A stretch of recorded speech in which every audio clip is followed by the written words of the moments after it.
Hello, today I'm going to show you how to perform a crank test of your car. In this case, it's Suzuki Swift. First step, open the car hood and take the battery check device and ready to use, as you can see. If you're standing in front of the car, on the right side there is a battery built in of this Suzuki Swift.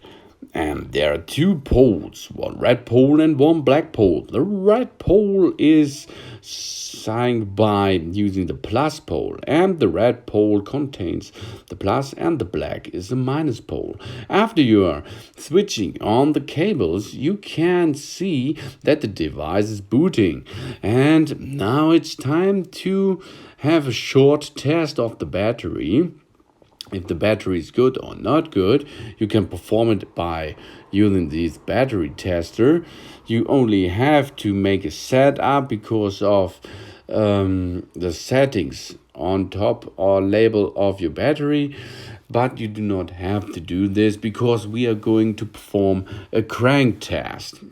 So this is a speed test now for the batteries. So we have to switch EN mode. We have to go to the ampere and test it fast. And as you can see, the device is telling us that this battery is okay. So this is only the first step. You can perform it, or you can leave it, okay?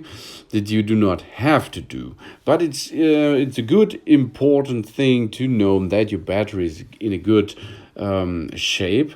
And now you can set to crank test and then sit down at the engine if the device is telling you, and then do the gear to neutral. This is good. Make a little bit of power. And now the engine is running in neutral drive. And as you can see, the device is testing now. So, and there you can see everything is fine. The time is 3:16. Cranking is okay. 11.30 voltage at the cranking test. This is a good value. So, job's done. Easy going.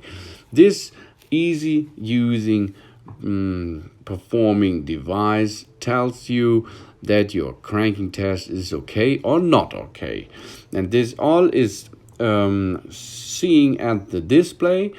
You can perform with this easy device and so many other device tested by using your battery power or your cranking test, of course.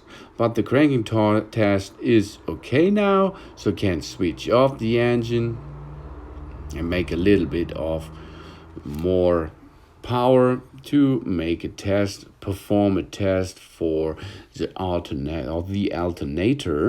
This is the third test you can perform with this device. You now have to make a more speed up in the engine. This is nice, and the test is over. But this test is not the crank test. This is the alternator test, and as you can see, the device is in good shape, in good condition. There's so many informations about the voltage and the power of your battery and so on. That is easy to handle, and if you're finished your tests, you can remove the clips and job's done. So thanks for watching. Please subscribe me and give me a positive feedback, and see you next time. Soon.